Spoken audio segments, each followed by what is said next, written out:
Dear student, अभी हम लोग एपी पढ़ रहे थे। एपी का 8 क्वेश्चन सॉल्व किया। 9वां क्वेश्चन देखिए क्या कहता है। ये है प्रश्नावली 5.2 एक्सरसाइज 5.2। ठीक है, एक्सरसाइज 5.2 इसका 9वां क्वेश्चन हम लोग पढ़ेंगे।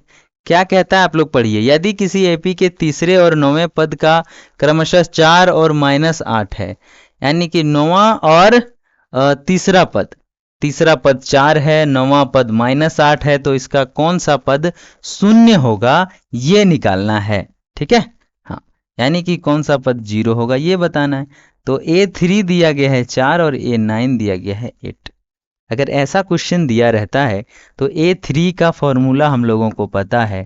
A3 का फॉर्मूला होता है A+, ये 3 है ना, तो यहाँ पे 2 लगा दीजिए, एक घटा के और D लिख दीजिए। ठीक है, उसी तरह से अगर हमें A9 निकालना हो तो A+ 9 में 1 घटा दीजिए तो 8D हो जाएगा।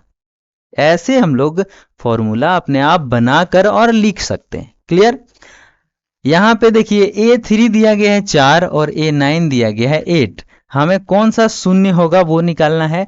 तो उसके लिए आपको चाहिए D और A, सब चाहिए, टोटल चाहिए। ठीक है, तो ये दो फॉर्मूले हैं। यहां पर हम लोग ऐसे करके A3 दिया गया है 4, 4 बराबर A+2D हो जाएगा, और ये हो जाएगा A9 मतलब -8 बराबर A+8D, यही है 8D। अगर इसको दो समीकरण मान लें और इसमें से इसे घटा दें तो हमारे पास क्या आ जाएगा। ठीक है, ये देखिए यहाँ पे 4 बराबर और यहाँ पे -8 बराबर। तो अगर घटा देते हैं तो यहाँ पे ये ए खत्म हो जाएगा, ये माइनस और ये प्लस, यानी कि यहाँ पे 8 और 4 हो जाएगा 12, और यहाँ पे हो जाएगा 8 में 2 जाएगा तो 6D है, लेकिन माइनस का, ये माइनस इधर आ जाएगा तो D का वैल्यू हो जाएगा 12/-6, यानी कि -2। D का वैल्यू हमारे पास आ चुका है। D बराबर हो गया -2। क्या हो गया? -2। वहीं पे A का अगर जो वैल्यू निकालना रहे हमें, तो A का वैल्यू कैसे निकालेंगे। A का वैल्यू के लिए 4 = A+2D है, और -8 = A+8D है। ऐसे था। अब यहाँ पे D को कैंसिल करना है तो इसको 4 से गुना कर देंगे, यहाँ पे हो जाएगा 4 चौके 16, और क्या कर देना है, घटा देना है। क्या कर देना है, घटा देना है। तो ये घट जाएगा, ये माइनस हो जाएगा, और यहाँ पे हो जाएगा माइनस। ठीक है, देखिए यहाँ पे 4 चौके 16, 16 में 8 जो है जुड़ेगा, तो 16 और 8 कितना होता है, 24। कितना हो जाएगा, 24, क्योंकि ये 4 चौके 16 और 8 जुड़ेगा 24।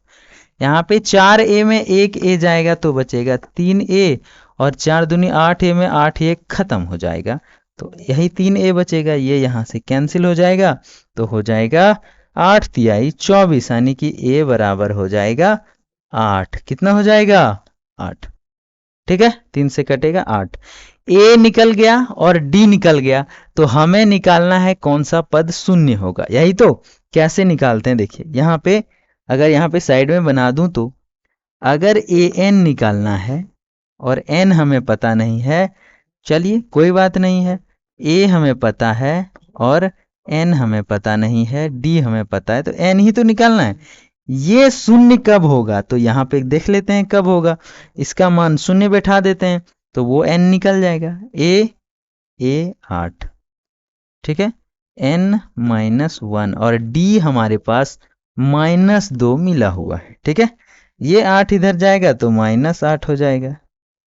ठीक है, ये 8 इधर चला जाएगा, -8, -8 बराबर N-1 इंटू -2, ये माइनस माइनस खत्म, ये 2 से 4 बार में, यानी कि 4 बराबर N-1। ये एक दिख रहा है ना, N-1, ये -1 इधर जाएगा तो प्लस हो जाएगा, यानी कि n बराबर हो जाएगा 4 + 1 बराबर 5, यानी कि n का जो वैल्यू आया हमारे पास वो कितना आया, 5। अच्छा दिख नहीं रहा है यहाँ पे, ठीक है कोई बात नहीं, 4 + 1 दिख रहा है, कोई नहीं, n बराबर हो गया 5। अर्थात लिखेंगे यहाँ पे कि जो पांचवा पद है, अर्थात पांचवा पद शून्य होगा। ठीक है, पांचवा पद क्या होगा? शून्य होगा। ठीक है, यानी कि कौन सा पद शून्य होगा? तो यहाँ पे A5 जो है वो बराबर 0 हो जाएगा। ठीक, कोई दिक्कत, कोई समस्या नहीं। चलते हैं नेक्स्ट वीडियो में। यानी कि नेक्स्ट क्वेश्चन हमारा है AP का 17वां पद उसके 10वें पद से 7 अधिक है, तो इसका सारा अंतर ज्ञात कीजिए। इस फॉर्मूले का यूज करना है, ये संकेत हमने आपके सामने लिख के रख दिया है। आइए जरा देखते हैं। ठीक है, सबसे पहले 17वां पद यानी कि A17 दिया गया है और 10वें पद से 7 अधिक है, यानी कि A17 में अगर A10वां को घटा देंगे तो 7 आएगा। कितना आएगा? 7। तभी तो 7 अधिक है। A17 में A10 को घटा देंगे तो 7 आएगा। A17 को कैसे लिख सकते हैं? A + 16D। ठीक है, और यहीं पर घटा देंगे और A + 9D ऐसे लिख सकते हैं। हमने बताया था कि A में 10 में से 1 घटा के D लिख देंगे तो ये हमारा आ जाएगा। यानी कि सार्व अंतर ही तो ज्ञात करना है, D तो ज्ञात करना है, तो ऐसे ही ज्ञात कर लेंगे।